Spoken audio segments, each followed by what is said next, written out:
어때? 꽤 괜찮았지? 여행자 왔구나. 슈벨마 시네마 파크 대가족의 일원이 될 준비는 됐어.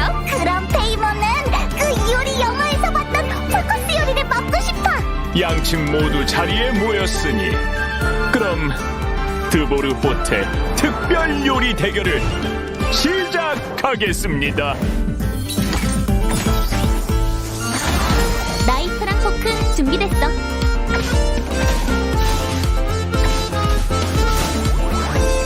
냉동해야겠어.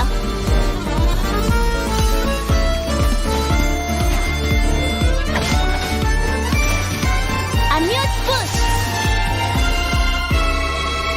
아무튼 테마파크의 레스토랑에 나타산 야채가 급하게 필요하대서 이파랑 같이 폰타인에 온 거야. 난 그냥 동행이야, 동행.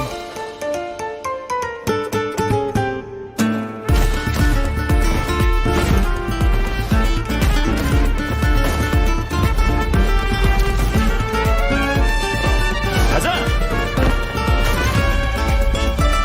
도망치라고! 어림없지! 매월 첫 3일 동안은 폰타인 성에서 비행 물체를 날릴 수 없다더라고. 맙소사. 모데스트의 비전서에 따르면 이곳은 레무리아 시대에 지어진 공공 목욕탕이었대. 신왕의 이름으로 야만족을 멸하리.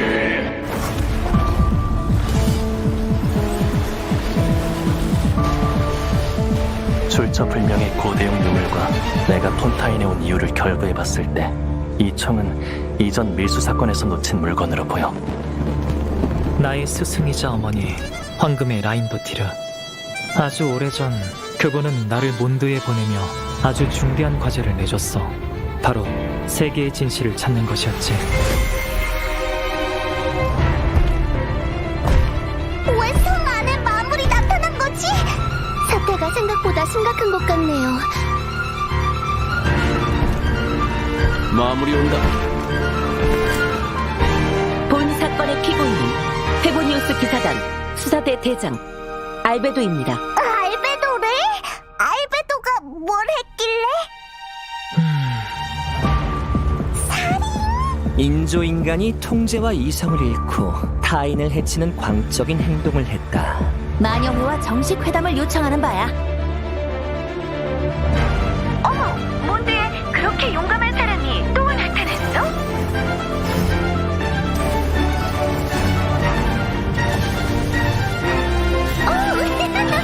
하늘과 땅을 뒤집히면 세계의 본 모습이 보이지. 그럼 체스판이 뒤집히면 무엇이 보일까?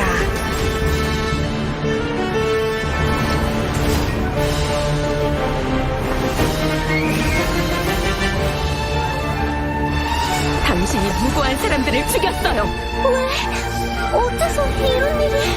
느비에트가 습격을 당해? 그건 레무리아가 전쟁을 위해 준비한 약물이야. 저는 인체 연구를 포기한 적이 없습니다. 몬드 법률에 따라 피고 알베도에게 살인 및 시체 훼손에 따른 유죄를 선고합니다. 가까워. 이 기운. 잠깐, 바르바토스님? 바르카?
여러분, 어서 오세요.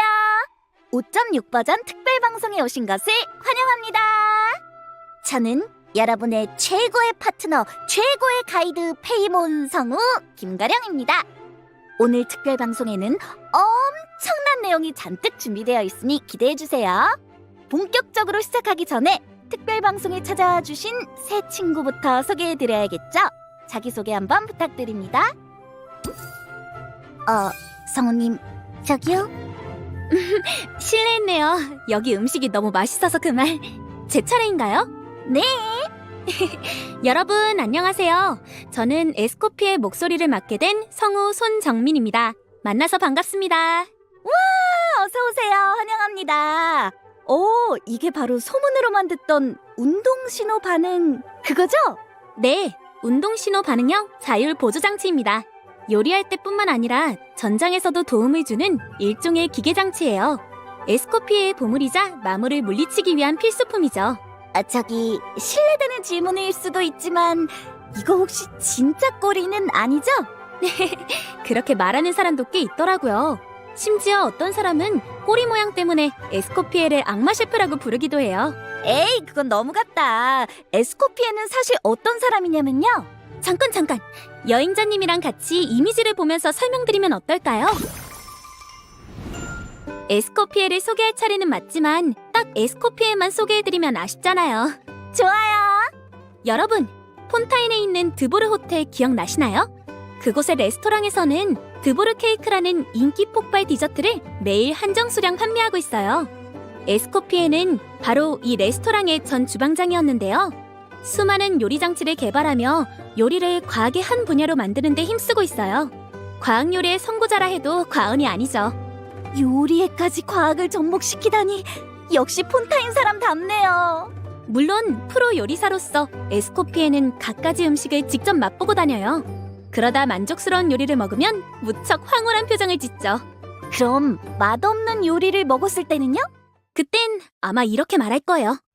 크림버섯 수프를 겨우 3분 30초 만에 다 끓였다고? 그냥 끓는 물에 얼음을 띄어서 내보내지 그래. 그럼 적어도 네가 낭비한 크림이랑 버섯에는 안 미안하겠다. 무서워요. 평소에는 에스코피에도 평범하고 예의 바른 여자아이예요. 요리에 대해서만 아주 가혹할 정도로 엄격할 뿐이죠. 다만 이렇게 엄격하게 구는 데에도 이유가 있어요. 에스코피에는 세상의 희귀한 요리를 더 이상 비싸고 신비하지 않게 만드는 것이 요리사의 사명이라고 생각하거든요.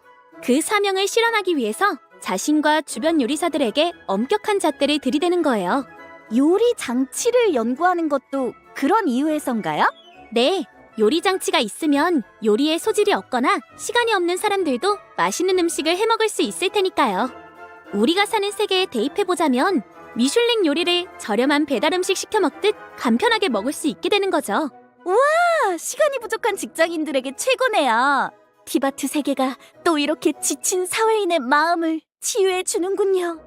참! 저 아까부터 계속 궁금했던 게 있는데 혹시 여쭤봐도 될까요? 그럼요. 아까 에스코피에가 드보르 호텔의 전 주방장이라고 하셨잖아요. 전 주방장이라면 지금은 아니라는 건가요? 역시 예리하시네요. 사실 에스코피에는 이제 드보르 호텔에서 일하고 있지 않아요. 심지어 메로피드 요새도 한번 들어갔다 나왔죠. 메로피드 요새요? 뭔가 위험한 사건에 휘말렸던 건가요? 여기서 말씀드리긴 좀 어렵고요. 자세한 사정은 에스코피에의 전설 임무 최고의 진미에서 직접 확인해보세요. 임무를 완료하면 에스코피에의 돌파 재료도 얻으실 수 있답니다. 아, 그리고 이번 전설 임무에서는 지금까지 경험하지 못한 특별한 요리 대결을 펼치게 됩니다. 에스코피에의 스페셜한 요리 강의도 듣고 신비한 손님까지 만나게 될 예정이니 기대해주세요. 신비한 손님이라 탱탱 물범이랑 바다이슬 꽃을 본 것 같은데 혹시 탱탱 물범한테 바다이슬 꽃을 먹이는 건 아니겠죠? 그래도 괜찮은 건가요? 우리 에스코피에 셰프의 실력을 믿어보시죠. 좋습니다. 에스코피에가 요리사로서 대단한 실력을 갖췄다는 건 알겠는데 그럼 전투에서는 어떤 모습인가요? 에스코피에는 얼음 원소 신의 눈을 가진 캐릭터로 빙결 반응을 주력으로 활용하는 파티에서 강력한 성능을 발휘합니다. 강력한 성능이라 더 자세히 설명해 주실 수 있을까요? 네, 하나씩 소개해 드릴게요. 에스코피에는 핵심적인 돌파 특성이 하나 있는데요. 에스코피의 원소 전투 스킬 또는 원소 폭발이 적에게 명중 시 파티 내에 물원소 또는 얼음원소 캐릭터가 많을수록 해당 적의 물원소 내성과 얼음원소 내성을 더 많이 감소시킵니다. 화면에 저 적은 빙결되지 않았는데도 내성 감소 효과가 제대로 적용됐네요. 네, 에스코피의 이 특성은 원소 전투 스킬이나 원소 폭발이 적에게 명중하기만 하면 적이 빙결되지 않아도 적용되기 때문에 보스나 빙결 효과의 면역인 적에게도 큰 효과를 발휘한답니다. 그럼 물 원소나 얼음 원소 피해를 주는 파티원이라면 누구나 에스코피의 특성을 통해 강해질 수 있겠어요. 빙결 파티에서 강력한 성능을 발휘한다는 말씀이 이해가 되네요. 사실 에스코피에는 파티원을 보조만 하는 게 아니에요. 자신도 강력한 딜링 능력을 보여주죠. 원소 전투 스킬 발동 시 에스코피에는 셰프의 느낌이 물씬 묻어나는 장치를 소환합니다. 이 장치는 현재 필드의 캐릭터를 따라다니며 간헐적으로 주변의 적에게 요리를 발사해서 얼음 원소 피해를 주는데요. 여기에 앞서 설명드린 내성 감소 특성이 더해지면 에스코피의 본인의 공격도 대폭 강화되죠. 게다가 에스코피의 원소 폭발은 파티 내 모든 캐릭터의 HP까지 회복시켜줍니다. 소프트부터 공격까지 못하는 게 없네요. 완전 다재다능. 앞으로의 활약이 기대되는걸요? 이 밖에도 에스코피에는 셰프답게 재미있는 특성을 가지고 있는데요. 원소 전투 스킬을 홀드해서 발동하면 에스코피의 장치는 원소 에너지를 흡수해서 안에 든 재료로 맛있는 요리를 만들어냅니다. 되게 참신한 특성이네요. 이런 건 처음 보는 것 같아요. 듣기로는 이걸로 특별한 요리도 몇 가지 만들 수 있다고 해요. 에스코피에를 꼭 뽑아서 어떤 멋진 요리가 나올지 테스트해봐야겠어요. 그렇다면 지금부터 말씀드릴 내용에 집중해주세요. 5.6 버전 상반기 이벤트 기원에서 에스코피에와 나비아가 확률업으로 등장합니다. 신규 5성 장병기 맛의 지휘자도 신규 버전 무기 이벤트 기원에 추가되고요. 신규 4성 캐릭터 이파도 상반기 이벤트 기원에 추가되고 획득 확률이 대폭 증가합니다. 2파까지 나오는군요. 너무 좋아요. 자, 그럼 잠깐 쉬었다가 계속해볼까요? 곧이어 두 형씨가 방송에 합류할 예정이니까요. 잠시만 기다려주세요. 2명이나요? 대체 누구죠? 이 단편 영상을 보면 알게 되실 거예요. 집중! 모두가 날 보고 있군. 역시 이 신성한 용의 자태가 위대하고 놀라운 거야. 그건 아니지, 형씨! 왜 이 위대한 쿨 아주님의 사인을 받으려는 녀석은 없는 거야? 그게 무슨 헛소리야! 참배하러 온 게 아니면 후딱 물러가! 위대하고 신성한 구훌 아주는 공사가 다 망하시다. 우리 사이에 뭘! 그건 아니지, 형씨! 정말 내 업적엔 아무도 관심이 없는 거냐? 나 같은 영웅을 아무도 안 알아주다니! 아우, 속 터져! 그게 무슨 헛소리야! 그건 아니지, 형씨! 이런 멍청이 같으니 괜히 힘들게 혓바닥만 놀렸네. 잘했어, 형씨! 너 뭐라고 했어? 다시 한번 말해봐! 형씨, 진심이야? 이 자식이!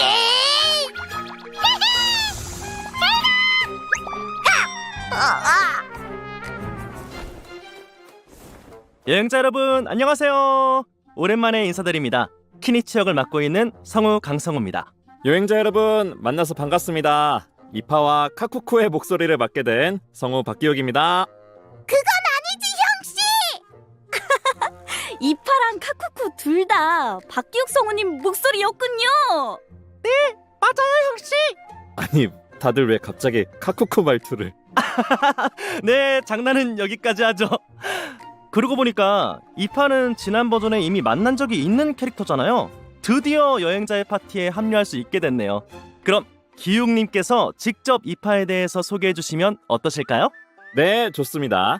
모두 아시다시피 이파는 꽃깃의 부족의 용 의사입니다. 나타는 인간과 용이 함께 어우러져 살아가는 나라예요. 용은 인간과 함께 생활하고 함께 싸우죠. 그 과정에서 다치거나 병에 걸리기도 하기 때문에 나타에서 용 의사는 없어서는 안 될 중요한 직업이에요. 다들 지난 버전에서 이파에 관한 이야기를 보셨을 거예요. 예를 들어 이파 옆에 있는 특이하게 생긴 긴 용 카쿠쿠는 이파에게 목숨을 구해줘서 그 뒤로 이파 곁에 남아 조수가 되었죠. 이파가 실력만큼은 정말 확실한 것 같습니다. 한 번은 아주가 병에 걸렸다고 해서 키니치가 이파에게 데려간 적이 있었거든요. 근데 진료소에 들어간 지 얼마 되지 않아서 다 나아서 나오더라고요. 오, 앞으로는 아주가 말썽을 피울 때마다 이파한테 보내서 못된 버릇을 고쳐주죠. 여러분 이야기를 들어보니 이파는 정말 유능한 의사인가 보네요. 그럼 다른 나라의 용도 병에 걸리면 이파가 봐줄 수 있으려나요? 이론적으로는 가능해요. 응급 상황이라면 카쿠쿠를 불러서 빠르게 날아갈 수도 있으니까요. 꽃깃의 사람들이 긴 용을 타고 날 수 있다는 건 알았지만 이파는 이런 식으로 용을 타는군요. 어허, 저희 카쿠쿠 얕보지 마세요. 이래봬도 대시할 때는 날개를 활짝 펼치고 멋지게 날아간다고요. 멋져요. 정말 멋지네요.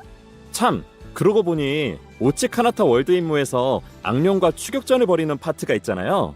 아직 그 임무를 안 한 분이 계시면 꼭 2파로 도전해보세요. 분명 색다른 비행을 경험하실 수 있을 거예요. 같은 스토리에서 남들과 다른 경험을 할 수 있다? 근데 왠지 이파가 용을 진료하려고 쫓아가는 것 같겠는데요? 그럼 전투할 때 이파는 어떤 식으로 활약을 펼치나요? 이제부터 설명드릴게요. 이파는 바람원소 신의 눈을 사용하는 캐릭터입니다. 만약 전장에 흥분을 가라앉히지 못하는 적이 있으면 이파는 원소 폭발로 광역 진정제를 발사합니다. 윈드필드로 적을 끌어당겨서 발을 묶는 거죠. 물론 이파의 형제나 다름없는 카쿠쿠도 든든한 전투 지원을 해주는데요. 원소 전투 스킬 발동 시 카쿠쿠는 이파를 붙잡고 날아올라 자유자재로 이동합니다. 이 상태에서 이파는 치료탄을 발사해서 적에게 바람원소 피해를 주고 파티 내 모든 캐릭터의 HP를 회복시켜주죠. 이파가 파티에 있으면 무척 안심이 되겠어요. 그럼 이파와 잘 어울리는 동료로는 누가 있을까요? 자, 그걸 말씀드리려면 먼저 이파의 돌파 특성을 설명해드려야겠네요. 밤원가호 상태의 이파는 응급 구조사의 시야를 가지게 됩니다. 파티 내 모든 캐릭터의 현재 밤원량을 관측해 확산 반응과 감전 반응으로 주는 피해를 높여주죠. 그럼 이파는 확산이나 감전 반응을 일으키는 캐릭터와 조합해도 좋고 밤운을 생성하는 캐릭터와도 궁합이 잘 맞겠네요. 다양한 파티에 기용할 수 있겠어요. 거기서 끝이 아닙니다. 나타의 열소 메커니즘 구역에서 현재 필드위 캐릭터나 빙의 중인 용의 HP가 일정 비율 미만일 경우 이파는 자신의 열소를 소모해서 그들의 HP를 회복시켜줍니다. 그야말로 살신성인을 보여주는 의사네요. 완전 마음에 들어요. 저도요. 운용법도 간단하고 시원시원하게 날아다니는 게 탐사할 때도 유용해 보여요. 안 그래도 태고의 신성한 산에서 날 수 있는 캐릭터가 절실히 필요했는데 이파가 있으면 훨씬 수월해질 것 같아요. 저 같은 라이트 유저도 원활한 탐사를 할 수 있게끔 개발진이 여러모로 신경을 많이 써주시는 것 같네요. 그럼요. 여행자님들의 목소리가 무엇보다 중요하니까요. 앞으로도 이대로 쭉쭉 발전해 나가자고요. 새롭게 등장하는 건 캐릭터만이 아닙니다. 신규 보스 비밀근원 기계 통솔기도 5.6 버전에서 우리를 맞이할 예정인데요. 이 마물을 쓰러뜨리면 에스코피에의 돌파 재료를 얻을 수 있다고 해요. 왠지 저거랑 비슷한 마물을 본 적이 있는 것 같은데. 맞아요. 저것도 고대용의 기술로 만들어진 기계거든요. 5.1 버전에 등장한 보스 비밀근원 기계 구축기와 같은 기원을 가지고 있죠. 저걸 조합하면 뭔가 엄청난 마물이 탄생할 것 같은 느낌이에요. 그 부분에 대한 건 여행자님께서 직접 탐사하며 알아보시면 좋을 것 같네요. 자, 다음으로 넘어가 볼까요? 이번에 소개해드릴 내용은 5.6 버전의 신규 이벤트입니다. 오, 굉장히 활기찬 분위기네요. 키니치와 나타 친구들이 폰타인으로 온 건가요? 네, 현재 나비아가 이끄는 가시 장미회가 어떤 테마파크의 경영을 돕고 있는데요. 나타산 야채가 급하게 필요해서 올루른과 이파가 폰타인까지 배송을 왔어요. 키니치와 라이오슬리는 어떤 밀수 사건을 조사하다가 우연히 만나게 됐고요.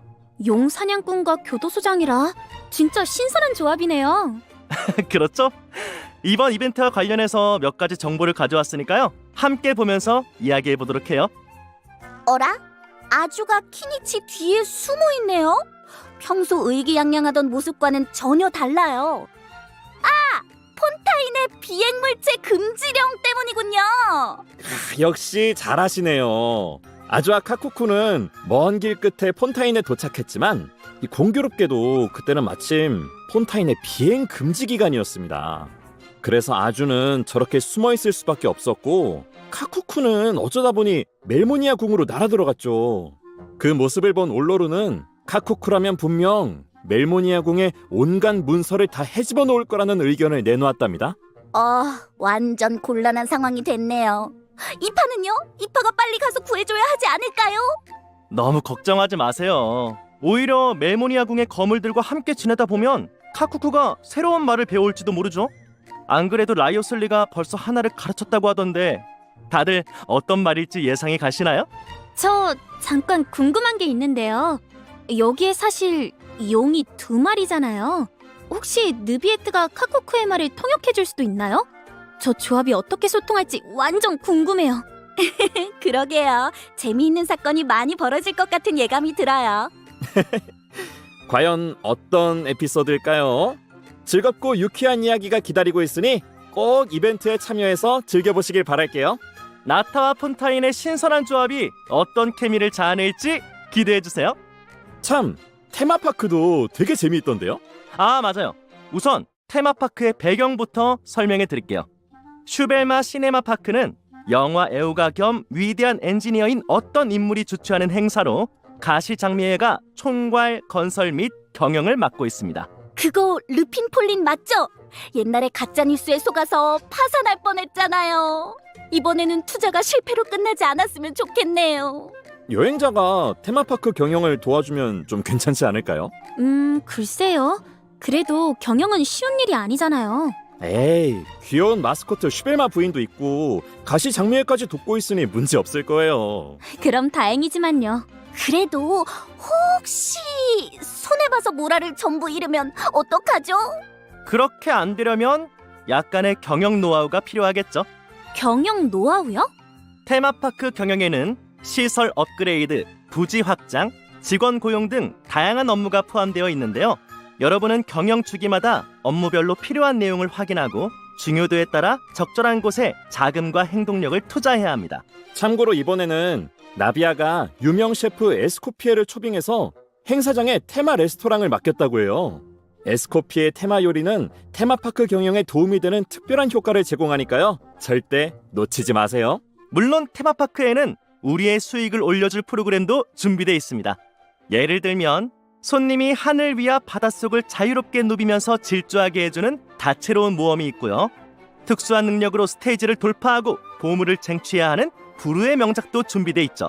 단, 본격적인 운영을 시작하기 전에 먼저 각 프로그램을 직접 체험하고 표준 공략법을 제작해야 합니다. 그래야 손님들이 참고해서 편하게 즐길 수 있을 테니까요. 그리고 느긋한 낙원이라는 프로그램도 준비되어 있는데요. 동물 친구들을 테마파크로 초대해 만족스러운 생활 환경을 제공해주면 마찬가지로 매출을 끌어올릴 수 있습니다. 참, 동물 친구들 말고 우리의 오랜 동료들도 테마파크를 방문해서 이번 축제를 더욱 화롭게 만들어줄 거라고 해요. 맞아요. 폰타인 현지 친구뿐만 아니라 다른 나라의 친구들도 먼 길을 마다 않고 찾아와줄 예정이라고 합니다. 동료 방문 사건을 완료하면 친구들의 도움을 받아 유용한 경영 노하우를 배울 수 있고요. 최종적으로는 동료들이 슈벨마 시네마파크의 일원이 되어서 훨씬 더 강력한 버프까지 제공해줄 예정이에요. 어때요? 든든하지 않나요? 걱정할 필요 없으시겠죠? 네, 듣기만 해도 안심이 돼요. 슈벨마 시네마파크의 영업이 쭉 순조롭길 기원할게요. 분명 그럴 거예요. 테마파크를 잘 운영해서 일정 수준의 영업 실적을 달성하면 원석과 사성활, 침묵의 사격 등 다양한 보상을 획득할 수 있으니까요. 다들 힘내주세요. 좋아요. 원석을 받아서 새로운 캐릭터를 뽑고 말겠어요. 참, 그러고 보니 슬슬 하반기 이벤트 기원도 소개해드려야 하지 않나요? 네, 5.6 버전 하반기 이벤트 기원에서는 키니치와 라이덴 쇼군이 우리를 찾아옵니다. 또 다들 오랫동안 기다려온 묶음 기원도 5.6 버전에서 개방될 예정이니까요. 기다리던 캐릭터가 있으시다면 절대 놓치지 마세요. 다들 꼭 원하시는 캐릭터 뽑아가세요. 그럼 저희가 아는 정보는 다 알려드린 것 같네요. 이어서 소개해 주실 다음 게스트분은 누구일까요? 제가 금방 모셔올 테니 잠시만 기다려주세요.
몬드로 돌아가게 된 여행자와 페이몬. 싱그러움이 가득해야 할 윈드블룸 축제에 어쩐지 불안한 분위기가 감돌고 있습니다. 알베도는 대체 어쩌다 용의자가 된 걸까요? 도무지 믿어지지 않는 충격적인 사건인데요. 미스터리는 여기서 끝이 아닙니다. 재판석에 앉은 소녀는 친구일 것인가 적일 것인가? 도도통신기는 과연 어떤 소식을 전해줄 것인가? 과연 우리의 여행자는 겹겹이 쌓인 수수께끼를 어떻게 풀어나갈 것인지! 모든 진상은 5.6 버전 마신 임무에서 확인하세요! 특별방송에 돌아오신 것을 환영합니다. 이어서 소개해드릴 게스트는 바로 김명준 성우님입니다. 오! 여행자 여러분 안녕하세요. 알베도 역을 맡고 있는 성우 김명준입니다. 반갑습니다. 어서 오세요. 너무너무 오랜만이에요. 네, 오랜만에 뵙네요. 오랜만에 몬드에 돌아왔는데 돌아오자마자 보는 게 알베도가 재판을 받는 모습이라니 마음이 참 복잡해요. 모처럼의 재회인데 분위기가 심상치 않네요. 보통 일이 아닌가 봐요. 맞아요. 제가 정보를 조금 정리해왔으니 새로운 단서가 없을지 함께 살펴보도록 하죠. 이번 스토리에서 알베도는 살인 및 시체 은닉 혐의로 기소당합니다. 현재 이 사건은 비공개로 심리를 진행하고 있는데요.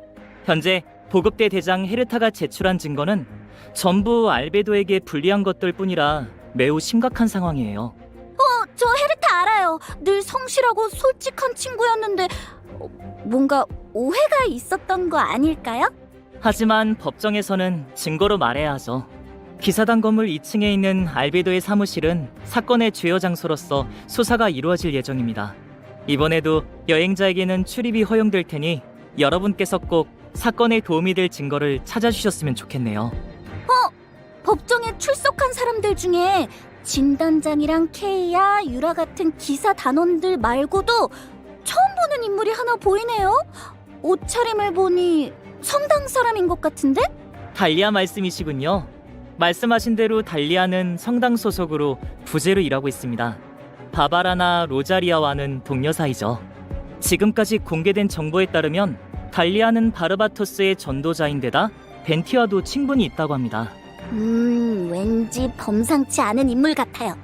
아, 벤티 얘기가 나와서 말인데 한 가지 재미있는 에피소드가 있어요. 스토리에서 벤티는 도도통신기로 앨리스와 연락을 취하려고 하거든요. 처음에는 잘못해서 바르카 대단장에게 걸고 말아요.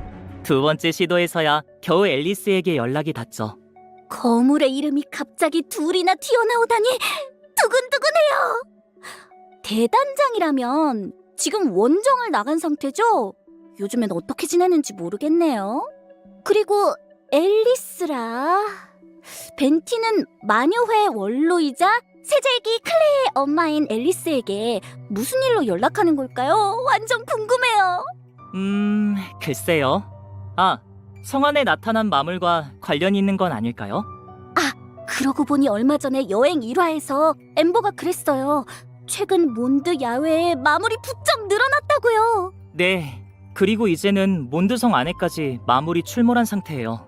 어쩌면 도움이 필요해서 앨리스에게 연락한 게 아닐까요? 오, 그럴듯한 추리예요. 여기 지도가 하나 있어요.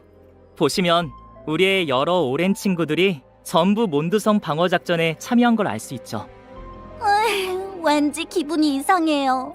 다들 여행자의 티바트 첫 여정을 함께 해준 친구들이잖아요. 이런 식으로 다시 만날 줄은 몰랐어요. 몬드성이 얼른 평화를 되찾을 수 있도록 저희도 힘을 보태겠어요. 그렇다면 이제부터 보여드릴 시련에 도전하셔야 합니다. 체스판 위에 킹과 퀸을 이기면 앨리스에게 유용한 물건을 받을 수 있다고 해요. 몬드의 평화를 위해서라면 어떤 시련이라도 이겨내겠어요. 자, 일단 진정하세요. 우선 짧은 영상을 보면서 어떤 시련이 펼쳐질지 확인해 보도록 하죠.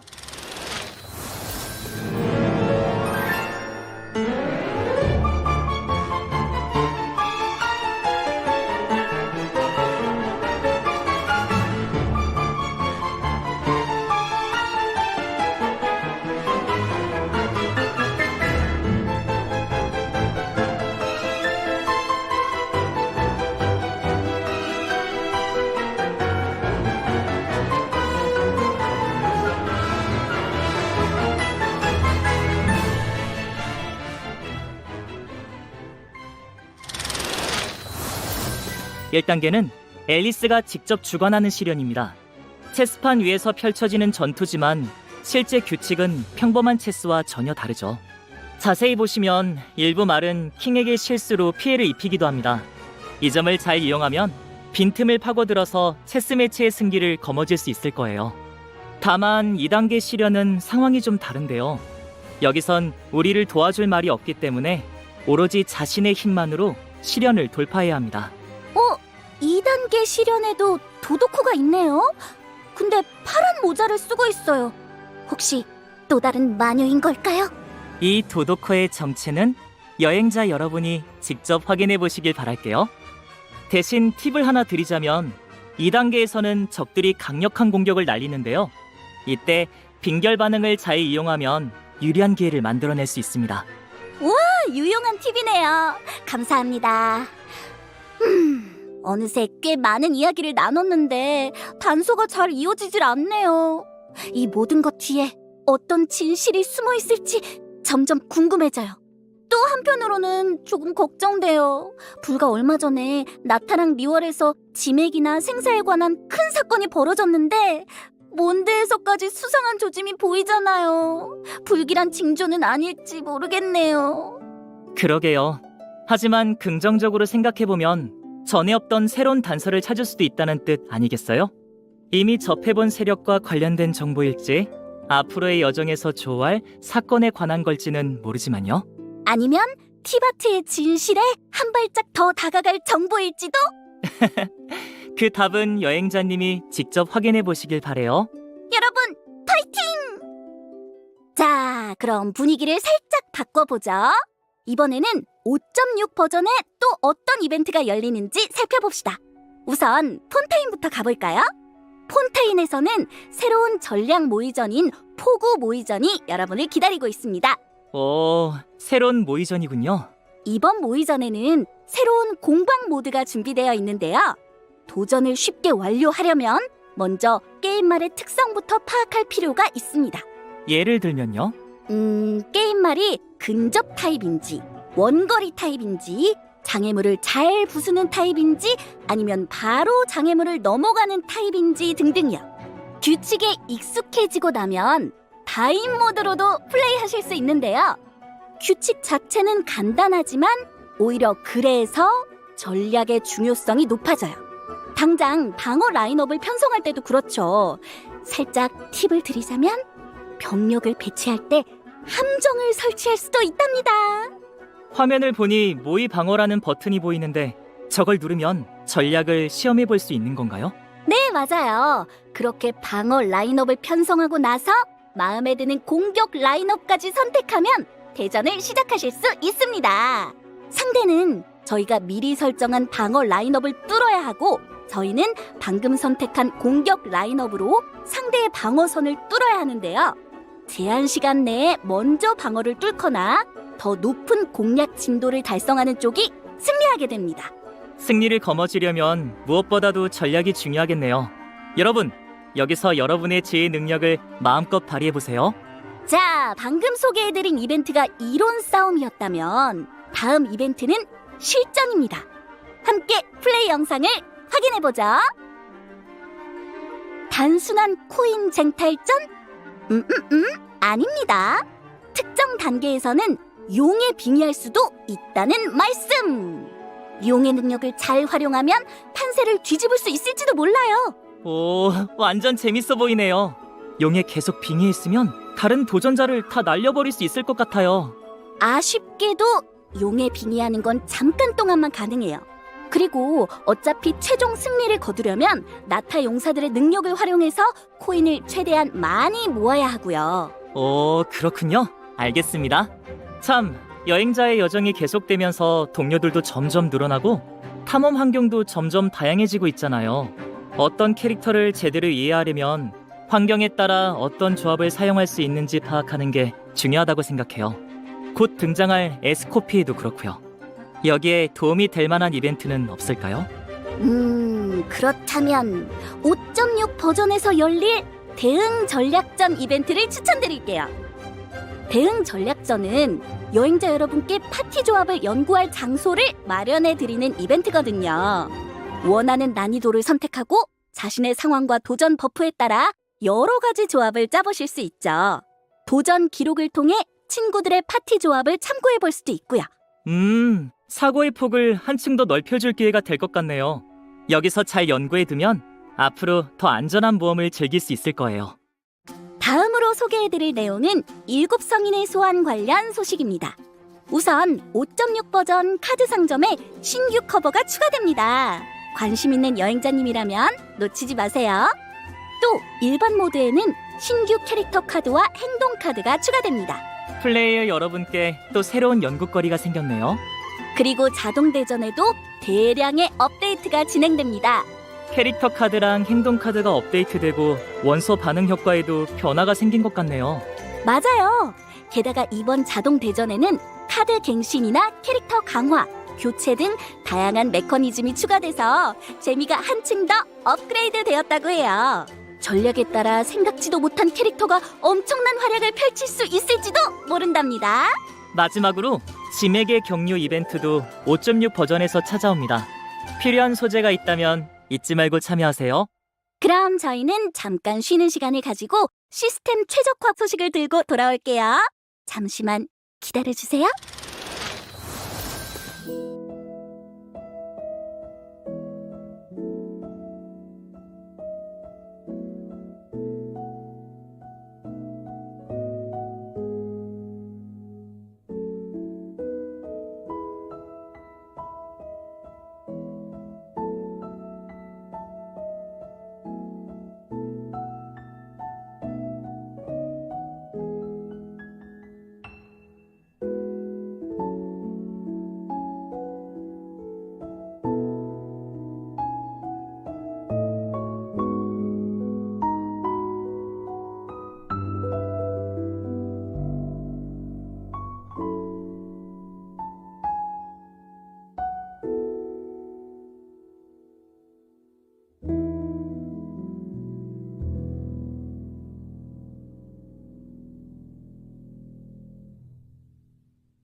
어서 오세요. 돌아오신 걸 환영합니다.